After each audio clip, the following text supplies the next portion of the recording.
ಇನ್ನು ಬಿಜೆಪಿಗೆ ಈಗ ಅಡ್ಡ ಮತದಾನ ವೀರರನ್ನ ಪತ್ತೆ ಹಚ್ಚೋದೇ ದೊಡ್ಡ ಸವಾಲಿನ ಕೆಲಸ ಆಗಿದೆ. ಬಿಜೆಪಿ ರಾಜ್ಯಾಧ್ಯಕ್ಷರಂತೂ ಧರ್ಮಸ್ಥಳದಲ್ಲಿ ಆಣೆ ಪ್ರಮಾಣಕ್ಕೆ ಸಂಬಂಧಪಟ್ಟ ಹಾಗೆ ಈಗ ಬಹಿರಂಗವಾಗಿ ಹೇಳಿಕೆಗಳನ್ನ ಕೊಟ್ಟಿದ್ದಾರೆ. ಬಹುಶಃ ಗುರುವಾರ ಶುಕ್ರವಾರದಂಗೆ ಆಣೆ ಪ್ರಮಾಣಕ್ಕೆ ಒಂದು ವೇದಿಕೆ ಸಿದ್ಧ ಆದ್ರೂ ಕೂಡ ಆಶ್ಚರ್ಯ ಇಲ್ಲ. ಮತ್ತೊಂದ್ ಕಡೆ ನಾಳೆ ದೆಹಲಿಗೆ ಬುಲಾವ್ ಕೊಟ್ಟಿದ್ರಲ್ಲ ವರಿಷ್ಠರು, ಸೊ ಆ ಕಾರಣಕ್ಕಾಗಿ ಬಿಜೆಪಿ ರಾಜ್ಯಾಧ್ಯಕ್ಷ ಜೊತೆಗೆ ವಿರೋಧ ಪಕ್ಷದ ನಾಯಕ ಇಬ್ರು ಕೂಡ ದೆಹಲಿ ಕಡೆಗೆ ನಾಳೆ ಮುಖ ಮಾಡ್ತಾ ಇದ್ದಾರೆ. ಬಹುಶಃ ಅಲ್ಲಿ ಏನ್ ಡಿಸಿಷನ್ ಆಗುತ್ತೆ ಅನ್ನುವಂಥದ್ದು ಗೊತ್ತಿಲ್ಲ. ಇವ್ರು ಏನ್ ವಿವರಣೆಯನ್ನ ಕೊಡ್ತಾರೆ, ಅವ್ರು ಏನ್ ಗಟ್ಟಿ ನಿರ್ಧಾರಕ್ಕೆ ಬರ್ತಾರೆ, ಇದಿನ್ನೂ ಅಸ್ಪಷ್ಟ. ಈ ನಡುವೆ ನಾನು ಹೇಳಿದಾಗೆ ಆಣೆ ಪ್ರಮಾಣದ ವಿಚಾರ ಇದೆಯಲ್ಲ, ಇದು ಬಿಜೆಪಿಯ ಪಕ್ಷದ ಒಳಗೇನೆ ಬಹಳ ಆಂತರಿಕವಾಗಿ ಕಲಹವನ್ನ ಎಬ್ಬಿಸಿದೆ. ಯಾಕಂದ್ರೆ ಕೆಲವರು ಹೌದು ಇಂಥದ್ದೊಂದು ಅವಶ್ಯಕತೆ ಇದೆ ಅಂತ ಹೇಳ್ತಾ ಇದ್ರೆ, ಇನ್ ಕೆಲವರು ಇದೆಲ್ಲ ಅವಶ್ಯಕತೆ ಇಲ್ಲ, ಆಣೆ ಪ್ರಮಾಣ ಮಾಡುವಂತದ್ದೆಲ್ಲ ಇದೆಯಲ್ಲ ಈ ದೇವ್ರನ್ನ ಎಳೆ ತರುವಂತ ಸಂಗತಿ, ಹಂಗ್ ಮಾಡಕ್ ಹೋಗ್ಬಾರ್ದು ಅಂತೆಲ್ಲ ಹೇಳ್ತಾ ಇದ್ದಾರೆ. ಹಾಗಾದ್ರೆ ಬಿಜೆಪಿಯ ಒಳಗೆ ಆಣೆ ಪ್ರಮಾಣ ವಿಚಾರ ಏನೇನು ಕಂಪನವನ್ನ ಸೃಷ್ಟಿಸ್ತಾ ಇದೆ, ಬನ್ನಿ ಅದಕ್ಕೆ ಸಂಬಂಧಪಟ್ಟ ರಿಪೋರ್ಟ್ ನೋಡ್ತೀವಿ.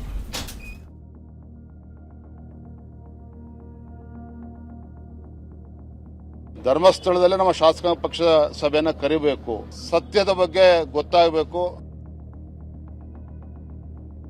ಧರ್ಮಸ್ಥಳವನ್ನ ಎಳೆಯೋದು ಬೇಡ, ಅದೊಂದು ಶ್ರದ್ಧಾ ಕೇಂದ್ರ. ನಮಗೆ ರಾಜಕೀಯ ಪರಿಹಾರನ ಕಂಡುಹಿಡಬೇಕು. ಇವತ್ತಿನ ನಾಳೆ ಪತ್ತೆ ಹತ್ತದ ಅವರೆಲ್ಲರೂ ಇದನ್ನು ವಿರೋಧ ಮಾಡ್ತಾರೆ. ಅವರು ಭಗವಂತ ಏನು ಶಿಕ್ಷಣ ಕೊಡ್ತಾರೆ ಅದು ಕೊಟ್ಕೊಂಡು ಹೋಗ್ಲಿ, ನಮಗೆ ರಿಲೀಫ್ ಕೊಡಿ ಅಂತ ಹೇಳುವುದರಲ್ಲಿ ಅರ್ಥ ಇಲ್ಲ. ಸೊ ಇದು ಒಳ್ಳೆ ಸಂಪ್ರದಾಯ ಅಲ್ಲ, ಇದೆಲ್ಲ ಬೇಡ ಅಂತ ಹೇಳಿದ್ದಾರೆ. ಅಡ್ಡ ಮತದಾನ, ದೋಸ್ತಿಯಲ್ಲಿ ಕಂಪನ, ಕ್ರಾಸ್ ವೋಟಿಂಗ್ ನಿಂದ ಆಣೆ ಪ್ರಮಾಣದವರೆಗೆ ಪರಿಷತ್ ಚುನಾವಣೆ ಮುಗಿದಾಗಿದೆ. ಕಾಂಗ್ರೆಸ್ನ 5 ಅಭ್ಯರ್ಥಿಗಳು ಗೆದ್ದು ಬೀಗಿದ್ದಾರೆ. ಬಿಜೆಪಿಯ 2 ಅಭ್ಯರ್ಥಿಗಳು ವಿನ್ ಆಗಿದ್ದಾರೆ. ಆದ್ರೆ ಬಿಜೆಪಿ ಜೆಡಿಎಸ್ ನಿಂದ 11 ಕ್ರಾಸ್ ವೋಟಿಂಗ್ ಆಗಿರೋದನ್ನ ಹೈಕಮಾಂಡ್ ಗಂಭೀರವಾಗಿ ಪರಿಗಣಿಸಿದೆ. ಬಿಜೆಪಿ ರಾಜ್ಯಾಧ್ಯಕ್ಷ ಬಿವೈ ವಿಜಯೇಂದ್ರ ಅಂತೂ ತಾಯಿಗೆ ದ್ರೋಹ ಮಾಡಿದವರನ್ನ ಬಿಡೋ ಮಾತೇ ಇಲ್ಲ. ಅದ್ಯಾರೇ ಆಗಿರ್ಲಿ, ಶೀಘ್ರದಲ್ಲೇ ಧರ್ಮಸ್ಥಳದಲ್ಲಿ ಶಾಸಕಾಂಗ ಪಕ್ಷದ ಸಭೆ ಆಗಬೇಕು, ಅಲ್ಲೇ ತೀರ್ಮಾನ ಆಗ್ಬಿಡ್ಲಿ ಅಂತಿದ್ದಾರೆ. ಆದ್ರೆ ಇದಕ್ಕೆ ಪಕ್ಷದಲ್ಲೇ ಒಮ್ಮತ ಮೂಡ್ತಿಲ್ಲ. ಪರ ವಿರೋಧದ ಅಭಿಪ್ರಾಯ ವ್ಯಕ್ತವಾಗ್ತಿದೆ. ಅತಿ ಶೀಘ್ರದಲ್ಲೇ ಸಾಧ್ಯ ಆದ್ರೆ ಈ ಮುಂದಿನ ವಾರದಲ್ಲೇನೆ ಧರ್ಮಸ್ಥಳದಲ್ಲೇ ನಮ್ಮ ಶಾಸಕಾಂಗ ಪಕ್ಷದ ಸಭೆಯನ್ನ ಕರಿಬೇಕು. ಯಾರಿವತ್ತು ಶಾಸಕರು ತಾಯಿಗೆ ದ್ರೋಹ ಬಗೆಯುವಂತ ಕೆಲಸವನ್ನ ಮಾಡಿದ್ದಾರೆ, ಅದು ಯಾರೇ ಆಗಿರ್ಲಿ, ನಾವು ಎಷ್ಟೇ ದೊಡ್ಡವರಾದ್ರೂ ಕೂಡ ನಾವೆಲ್ಲರೂ ಕೂಡ ದೇವರನ್ನು ನಂಬತಕ್ಕಂಥವ್ರು. ಧರ್ಮಸ್ಥಳ ಶ್ರೀ ಕ್ಷೇತ್ರಕ್ಕೆ ಬರಬೇಕು, ನಾವು ಶಾಸಕಾಂಗ ಪಕ್ಷ ಸಭೆ ಆಗಬೇಕು, ಅಲ್ಲಿ ಸತ್ಯದ ಬಗ್ಗೆ ಗೊತ್ತಾಗಬೇಕು. ಯಾವಾಗ ಎಂಎಲ್ಸಿ ಚುನಾವಣೆಯಲ್ಲಿ ಬಿಜೆಪಿ ಶಾಸಕರೇ ಅಡ್ಡ ಮತದಾನ ಮಾಡಿದ್ರು, ಬಿವೈ ವಿಜಯೇಂದ್ರ, ಆರ್ ಅಶೋಕ್ಗೆ ಕೈ ನಾಯಕರು ನಾಯಕತ್ವದ ಬಗ್ಗೆ ಪ್ರಶ್ನಿಸಿದ್ರು.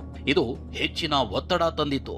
ಹೀಗಾಗಿ ಒಬ್ಬೊಬ್ಬರೇ ನಾಯಕರನ್ನ ಕರೆಸಿ ವಿಚಾರಣೆನೂ ಮಾಡಲಾಯಿತು. ಕ್ರಾಸ್ ವೋಟಿಂಗ್ ನ ಗುಟ್ಟು ಅಧಿಕೃತವಾಗಿ ಹೊರಬೀಳೋದು ಅಸಾಧ್ಯ. ಹೀಗಾಗಿ ದ್ರೋಹ ಬಗೆದವರನ್ನ ಪರೀಕ್ಷೆ ಮಾಡೋದು ದೊಡ್ಡ ಸವಾಲಾಗಿದೆ. ಆಣೆ ಪ್ರಮಾಣದ ಬಗ್ಗೆ ಬಿಜೆಪಿ ರಾಜ್ಯಾಧ್ಯಕ್ಷ ಬಿವೈಬಿ ಹೇಳಿಕೆಗೆ ಪಕ್ಷದಲ್ಲಿ ಒಮ್ಮತ ಮೂಡ್ತಿಲ್ಲ.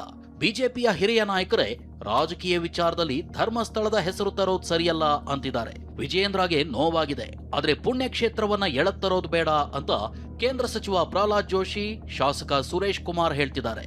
ಧರ್ಮಸ್ಥಳ ಅತ್ಯಂತ ಪವಿತ್ರ ಕ್ಷೇತ್ರವಾದ್ರಿಂದ ನಮ್ಮ ಇದರಲ್ಲಿ ಧರ್ಮಸ್ಥಳವನ್ನ ಎಳೆಯೋದು ಬೇಡ, ನಾವು ಅದನ್ನು ಫೈಂಡ್ ಔಟ್ ಮಾಡೋಣ. ಫೈಂಡ್ ಔಟ್ ಮಾಡಿ ಇವತ್ತಿನ ನಾಳೆ ಪತ್ತೆ ಹಚ್ಚೋದು. ಅಕಸ್ಮಾತ್ ಈ ಕಮಿಟಿಯವರೆಗೂ ಇಮಿಡಿಯೇಟ್ ಪತ್ತೆ ಹಚ್ಚಲಿಕ್ಕಾಗಿಲ್ಲ ಅಂದ್ರೆ ಸ್ವಲ್ಪ ದಿವಸದಾಗ ಗೊತ್ತಾಗತ್ತೆ. ಇಡೀ ನಾಡಿನ ಭಕ್ತರ ನಂಬಿಕೆ, ಶ್ರದ್ಧೆ, ಅದೊಂದು ಶ್ರದ್ಧಾ ಕೇಂದ್ರ. ನಮಗೆ ಈ ರಾಜಕೀಯದಲ್ಲಿ ನಡೆದಿರುವ ಅಡ್ಡ ಮತದಾನದ ಅಪಚಾರಕ್ಕೆ ಒಂದು ಶ್ರೀ ಕ್ಷೇತ್ರವನ್ನ, ಪುಣ್ಯಕ್ಷೇತ್ರವನ್ನ ಎಳೆದು ತರಬಾರದು ಅನ್ನೋದು ನನ್ನ ಅನಿಸಿಕೆ. ಇದಕ್ಕೆ ರಾಜಕೀಯ ಉತ್ತರನೇ ಕಂಡುಹಿಡಬೇಕು, ರಾಜಕೀಯ ಪರಿಹಾರನ ಕಂಡುಹಿಡಬೇಕು. ಧರ್ಮಸ್ಥಳನ ಎಳೆದಷ್ಟು ಸೂಕ್ತ ಅಲ್ಲ ಅಂತ ನನ್ನ ಅನಿಸಿಕೆನ ವ್ಯಕ್ತಪಡಿಸಿದೆ.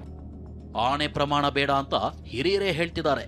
ನಾನು ವಿಜಯೇಂದ್ರಾಗಿ ಹೇಳ್ತೀನಿ ಅಂತ ವಿಪಕ್ಷ ನಾಯಕ ಆರ್ ಅಶೋಕ್ ಹೇಳಿದ್ರು. ಈಗಾಗಲೇ ಸುರೇಶ್ ಕುಮಾರ್ ನನ್ನ ಜೊತೆ ಫೋನ್ ಮಾಡಿ ಮಾತಾಡಿದ್ದಾರೆ, ನನಗೊಂದು ಪತ್ರನೂ ಕೂಡ ಕಳಿಸಿದ್ದಾರೆ. ನೆನ್ನೆ ಸದಾನಂದ ಗೌಡರು ಕೂಡ ನನ್ನ ಜೊತೆ ಮಾತಾಡಿದ್ದಾರೆ. ಮತ್ತೆ ಬೆಲ್ಲದ್ದವರು, ನಮ್ಮ ಉಪನಾಯಕರು ಪ್ರಹ್ಲಾದ್ ಜೋಶಿ ಅವರು ನನ್ನ ಜೊತೆ ಮಾತಾಡಿದ್ದಾರೆ. ಸೊ ಇದು ಒಳ್ಳೆ ಸಂಪ್ರದಾಯ ಅಲ್ಲ, ಇದೆಲ್ಲ ಬೇಡ ಅಂತ ಹೇಳಿದ್ದಾರೆ. ನಾನು ಕೂಡ ವಿಜಯೇಂದ್ರ ಅವರು ಇವತ್ತು ನನಗೆ ಸಿಗ್ತಾರೆ ದೆಹಲಿಯಲ್ಲಿ, ನಾನು ಅದನ್ನ ಮಾತಾಡ್ತೀನಿ. ವಿಜಯೇಂದ್ರ ತಮ್ಮ ಹೇಳಿಕೆ ವಾಪಸ್ ಪಡಿಬೇಕು ಅಂತ ಮಾಜಿ ಡಿಸಿಎಂ ಕೆಎಸ್ ಈಶ್ವರಪ್ಪ ಹೇಳಿದ್ರು.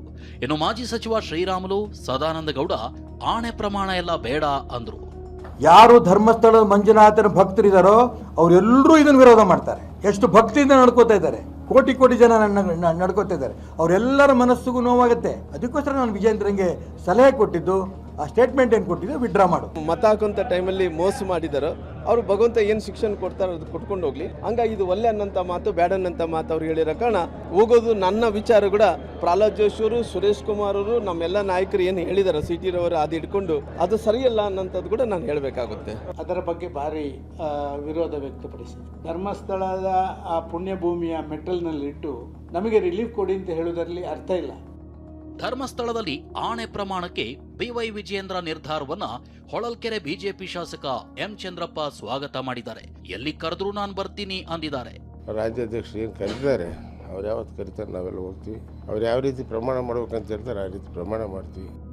ಬಿಜೆಪಿಯಲ್ಲಿ ಆಣೆ ಪ್ರಮಾಣದ ವಿಚಾರ ಇದೇ ಮೊದಲಲ್ಲ. ಈ ಹಿಂದೆನೂ ದೊಡ್ಡ ಸದ್ದು ಮಾಡಿತು.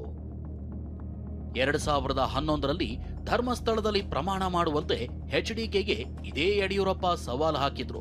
ತಮ್ಮ ವಿರುದ್ಧದ ಭ್ರಷ್ಟಾಚಾರದ ಆರೋಪವನ್ನ ಧರ್ಮಸ್ಥಳದಲ್ಲಿ ಪ್ರಮಾಣ ಮಾಡಿ ಸಾಬೀತು ಮಾಡುವಂತೆ ಯಡಿಯೂರಪ್ಪ ಸವಾಲು ಹಾಕಿದ್ರು. ಕೊನೆಗೆ ಧರ್ಮಸ್ಥಳದಲ್ಲಿ ರಾಜಕೀಯ ಬೆರೆಸದಂತೆ ಹಿರಿಯರ ಸಲಹೆ ಹಿನ್ನೆಲೆ ಪ್ರಮಾಣದಿಂದ ಯಡಿಯೂರಪ್ಪ ಹಿಂದೆ ಸರಿದಿದ್ರು. ಇದೀಗ ವಿಜಯೇಂದ್ರಗೂ ಧರ್ಮಸ್ಥಳ ವಿಚಾರ ಎಳತ್ತರದಂತೆ ಪಕ್ಷದ ಹಿರಿಯ ನಾಯಕರೇ ಸಲಹೆ ಕೊಡ್ತಿದ್ದಾರೆ. ತಪ್ಪು ಒಂದೇ, ಯಾರೇ ಮಾಡಿದ್ರು ತಪ್ಪು. ಏನು ಯಡಿಯೂರಪ್ಪ HD ಕುಮಾರಸ್ವಾಮಿ ಏನು ಆಕಾಶದಲ್ಲಿ ಇಳಿದು ಬಂದ್ರ? ಧರ್ಮಸ್ಥಳದ ಮಂಜುನಾಥಕ್ಕಿಂತ ಜಾಸ್ತಿ ಏನಲ್ಲಲ್ಲ ಅವರು. ಯಾರೇ ಮಾಡಿದ್ರು ತಪ್ಪೇ. ದೋಸ್ತಿ ಮನೆಯಲ್ಲಿನ ಬೆಳವಣಿಗೆಯನ್ನೇ ಕಾಂಗ್ರೆಸ್ ಟೀಕೆ ಮಾಡ್ತಿದೆ. ರಾಮನ ಹೆಸರಿನಲ್ಲೇ ವಂಚನೆ ಮಾಡುವಂಥ ಜನರು ಮಂಜುನಾಥ ಸ್ವಾಮಿಯ ಹೆಸರಲ್ಲಿ ನಿಜ ಹೇಳಬಹುದಾ ನನಗೆ ಗೊತ್ತಿಲ್ಲ. ಅದು ಅವ್ರಿಗೆ ಬಿಟ್ಟಂಥ ವಿಚಾರ. ಅದು ಹೆಂಗೆ ಅವ್ರು ಗುರುತಾರೋ ಅದು ಅವ್ರಿಗೆ ಬಿಟ್ಟಂಥ ವಿಚಾರ. ಅದೇನಿದ್ರು ಅವ್ರ ಪಕ್ಷದ ನಿರ್ಧಾರ, ಅವರು ಹೇಗೆ ಬೇಕಾದ್ರೆ ಮಾಡಬಹುದು. ವಿಜೇಂದ್ರ ಅವರೇನೋ ಮಾತಿನ ಬರದಲ್ಲಿ ಧರ್ಮಸ್ಥಳದಲ್ಲಿ ಶಾಸನ ಪಕ್ಷ ಸಭೆಯನ್ನು ನಡೆಸುವ ಬಗ್ಗೆ ಹೇಳಿಬಿಟ್ಟಿದ್ದಾರೆ. ಆದರೆ ಬಿಜೆಪಿಯ ಹಿರಿಯ ನಾಯಕರು ವಿಜೇಂದ್ರ ಅವರಿಗಿಂತಲೂ ಹೆಚ್ಚಾಗಿ ನಂತರದ ಸಾಧಕ ಬಾಧಕಗಳ ಬಗ್ಗೆ ಯೋಚನೆ ಮಾಡಿದ್ದಾರೆ. ಈ ಕಾರಣಕ್ಕಾಗಿಯೇ ಹಿರಿಯ ನಾಯಕರೆಲ್ಲರೂ ಕೂಡ ಪುಂಖಾನುಪುಂಖವಾಗಿ ತಮ್ಮ ವಿರೋಧವನ್ನು ವ್ಯಕ್ತಪಡಿಸಿರುವಂಥದ್ದು. ಈಗ ರಾಜ್ಯಾಧ್ಯಕ್ಷರು ಮತ್ತು ಶಾಸನ ಪಕ್ಷ ನಾಯಕ ಇಬ್ಬರು ಕೂಡ ದೆಹಲಿಯಲ್ಲಿದ್ದಾರೆ. ನಾಳೆ ದೆಹಲಿಯಲ್ಲಿ ಯಾವ ರೀತಿಯ ಮಾತುಕತೆ ನಡೆಯುತ್ತೆ ಅನ್ನುವಂಥದ್ರ ಮೇಲೆ ಧರ್ಮಸ್ಥಳದಲ್ಲಿ ನಡೆಯುತ್ತಾ ಇಲ್ಲವೋ ಶಾಸನ ಪಕ್ಷ ಸಭೆ ಅನ್ನುವಂಥದ್ದು ತೀರ್ಮಾನವಾಗಬಹುದು. ಪ್ರಾಣೇಶ್ ಜೊತೆ ಕಿರಣ್ ಹನ್ನೆಡ್ಕ, TV9 ಬೆಂಗಳೂರು.